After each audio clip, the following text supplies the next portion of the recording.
Baik, selamat malam Bapak Ibu sekalian. Perkenalkan, nama saya Ketut Ramawijaya, NIM 2224326.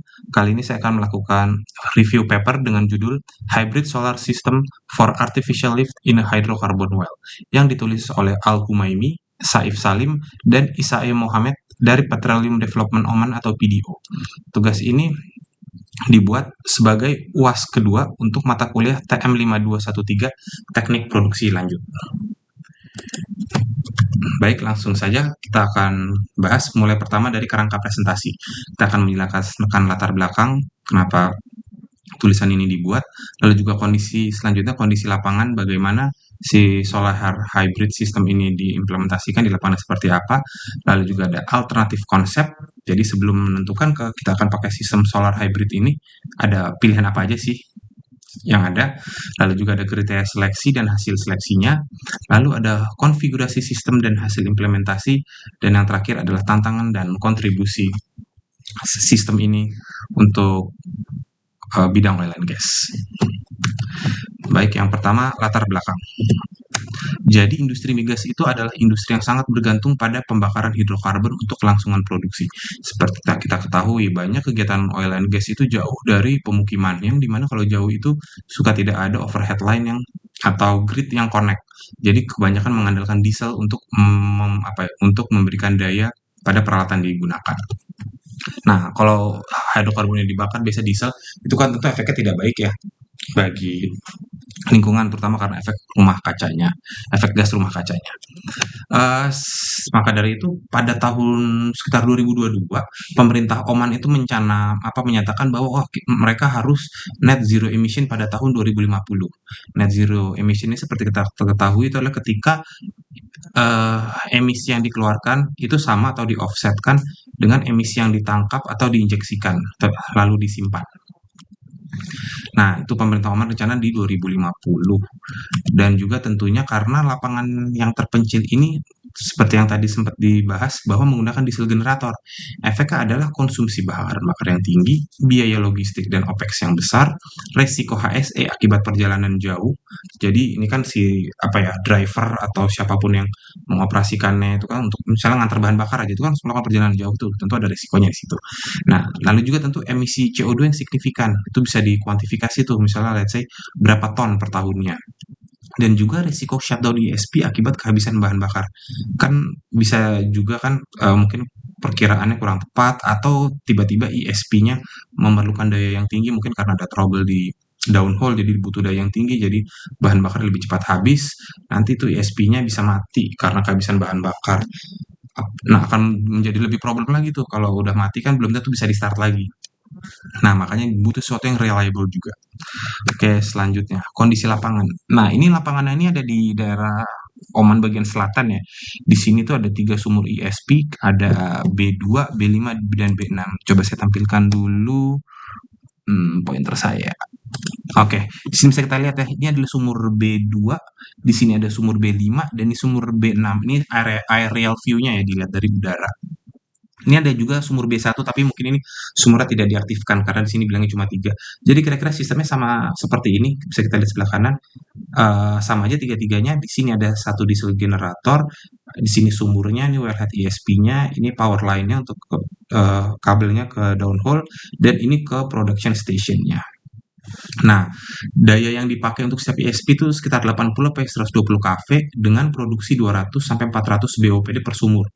Ini cukup besar ya, apalagi kalau di Indonesia ini besar. Jadi signifikan lah.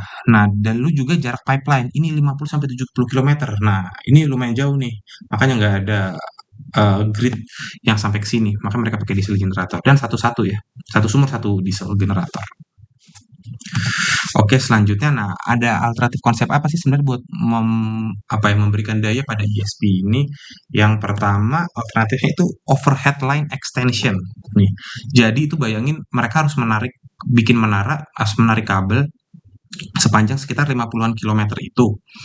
Jadi mereka bikin kabel dan tentunya harus ada menara-menaranya. Ini adalah sebuah opsi yang sangat mahal ya, dan juga timeline-nya panjang karena dan juga banyak kendala nih seperti perizinan, konstruksi dan yang lainnya. Tetapi tentu ini kehandalannya tinggi dan emisinya rendah karena terpusat di pembangkitannya sana nanti.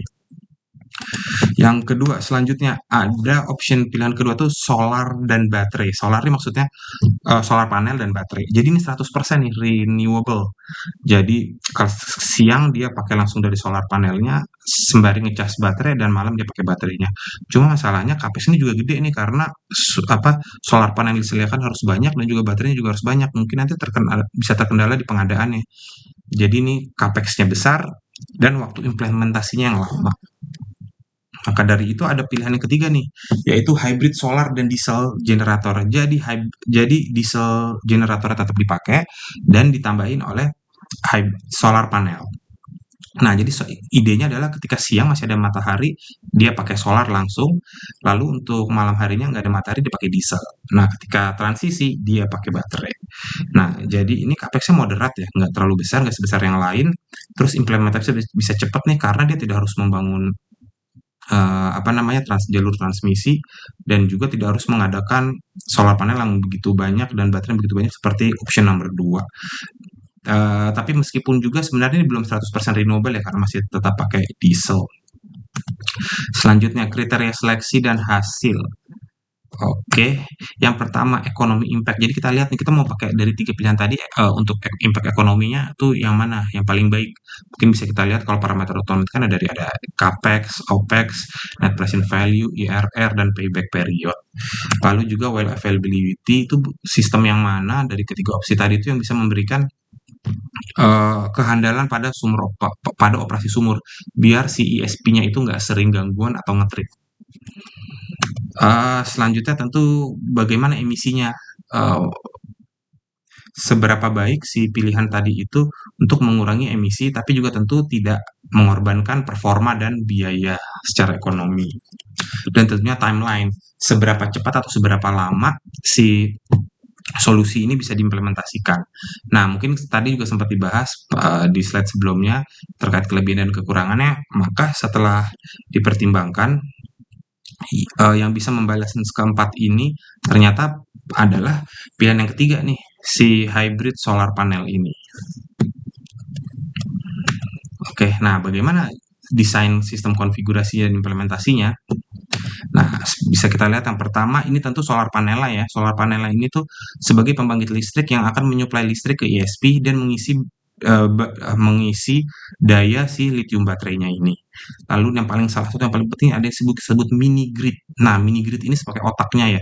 Dia itu mengatur 3 sumber energi yaitu solar panel, baterai dan diesel generator. Nanti yang mana yang menyuplai ke ISP mini grid ini logiknya nih yang ngatur. Oke, tentu juga nanti harus nggak ada gambar di sini harusnya ada control room ya. Dia tuh cuma kayak housing sih tempat si mini grid ini biar nggak kena cuaca. Tentunya dan selanjutnya ada battery storage untuk menjembatani power saat transisi dari solar panel ke diesel generator.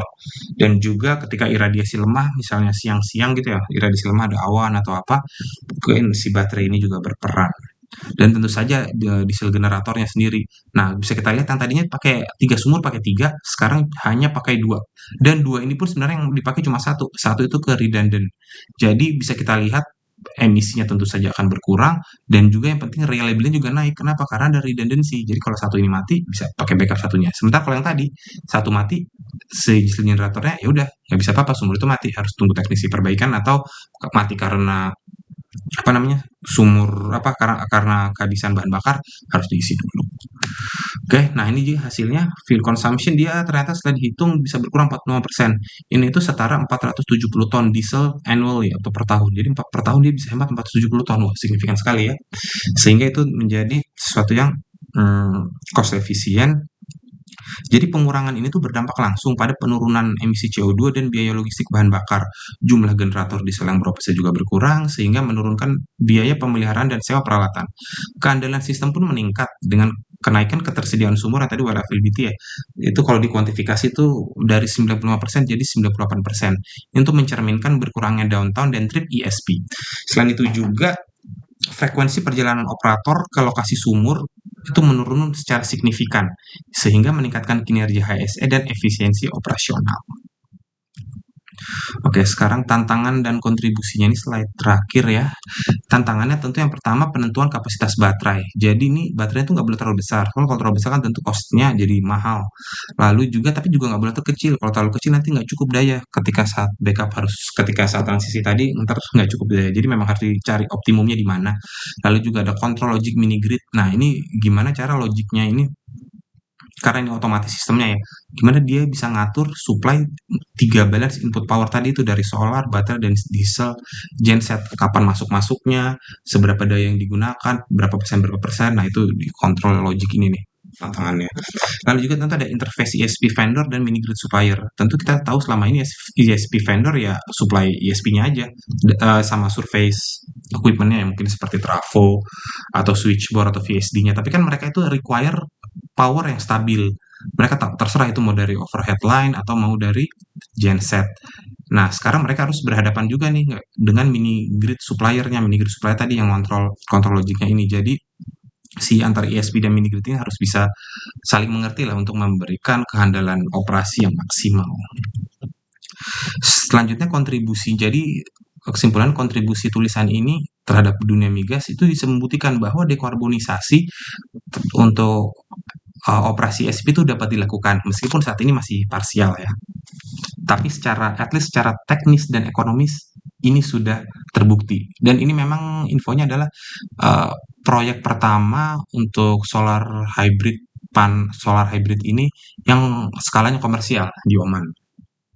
Dan juga selanjutnya tentu ini adalah sistem yang scalable dan replicable. Jadi ini kan sekarang kita pakai tiga ESP. Kalau mau di skala nanti untuk lapangan yang lebih besar, tentu juga bisa ya. Mau 5, mau 7 dengan sistem modul yang sama lah. Dan juga tentu replicable. Selama ada kebutuhan yang sistemnya di lapangan mirip-mirip, itu bisa sih diaplikasikan.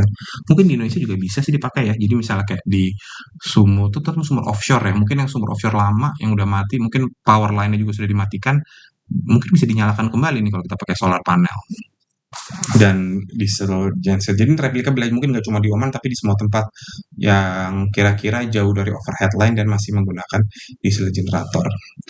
Mungkin kira-kira seperti itu presentasi dari saya. Terima kasih setelah mendengarkan. Mungkin jika ada pertanyaan dan diskusi mungkin bisa dilakukan di kolom komentar. Terima kasih. Selamat malam.